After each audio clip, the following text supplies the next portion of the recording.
Hey guys, it's Jenny, and in this video I will be recording the pain, which is the Maryland Senior All-State Fast Etude. It's from the Selected Studies book for Clarinet on page 5, and I'm going to go ahead and play it through and then give you some tips on how to practice.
Okay, that's like 30 seconds of horror.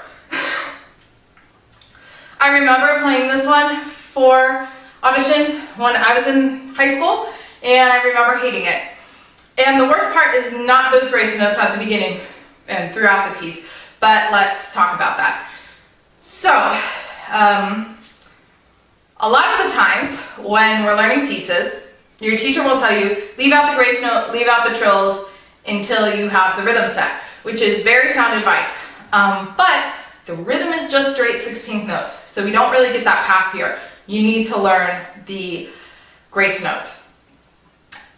Some of you might be tempted to play the B grace note.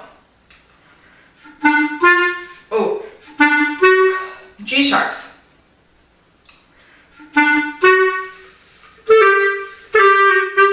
With the top side key, I think that is possible, but I don't find it as easy as playing long B, the real fingering. So if we're looking in the second measure, and make sure you leave fingers down on the A. There's no reason to pick them all up. So beat up, bup, bup, bup, and then we have the CB. I would practice with the grace notes from the beginning of when you are learning this.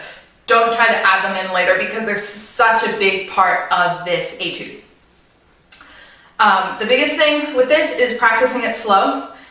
That's the only way you're going to get it fast. And don't be too concerned about what Maryland or whatever state or whatever county you're from, what tempo they put.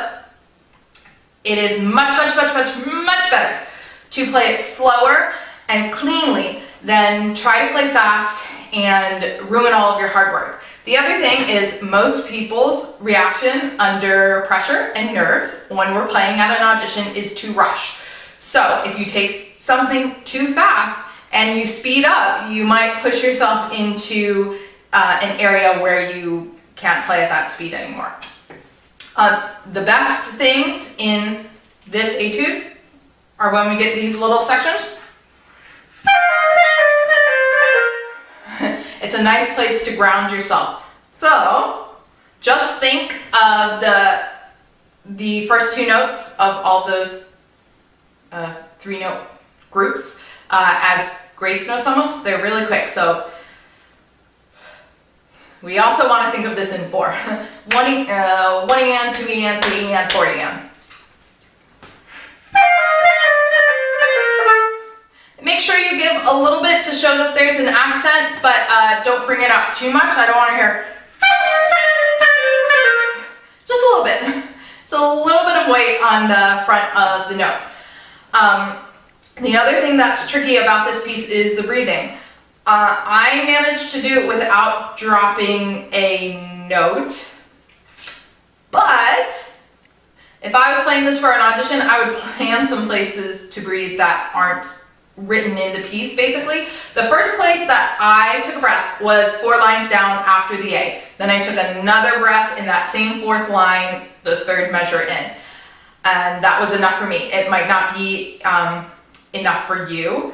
Anytime you have an 8th note in this piece, an 8th note or longer, take a breath after it. That is your chance and your opportunity.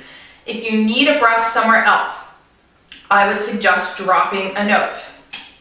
The best place to drop a note is at the bottom of a phrase, a lower note. So, for example, a good place to drop.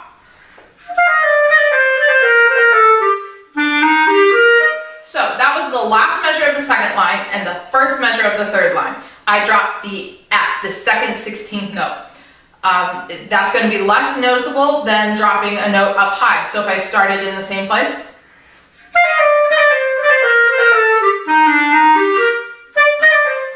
you're missing that high note more than you're missing the low note. So go through and plan out a couple of places to drop a note if you need to. The other places to breathe are marked in at the end. It's sort of cruel. They mark in one breath mark, the 2nd line from the bottom, as if you're not going to need to breathe the rest of the time. And now if you look at the middle of the etude, 1, 2, 3, 4, 5, 6 lines down, we have a diminuendo. I also slowed down there and I put a breath in.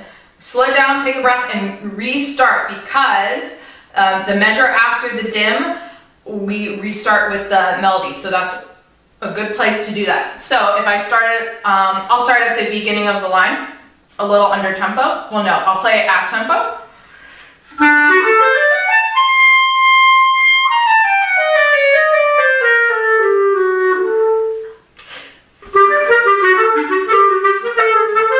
Okay, so you start it again. That breath is fine. I don't think anyone would have anything to say if you did that. The other, another tricky part is 4 lines up from the bottom. We have some thirds.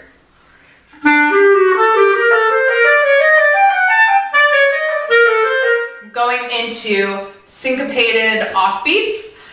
Play that through a lot. It will, once you get it, it will feel really good and really stable, and it won't feel as scary as the grace notes. Grace notes, I think, will always feel a little off-putting. So really find places to ground yourself in this etude. The other worst part about this etude, 2 lines from the bottom, we have another recap.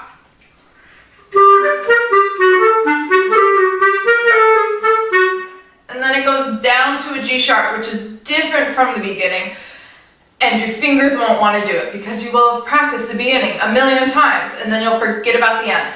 Please practice the end. Sometimes start your practice with the last few lines. Make sure you play those G sharps. Also, 1, 2, 3, 4, 5. The last 5 bars, we have this.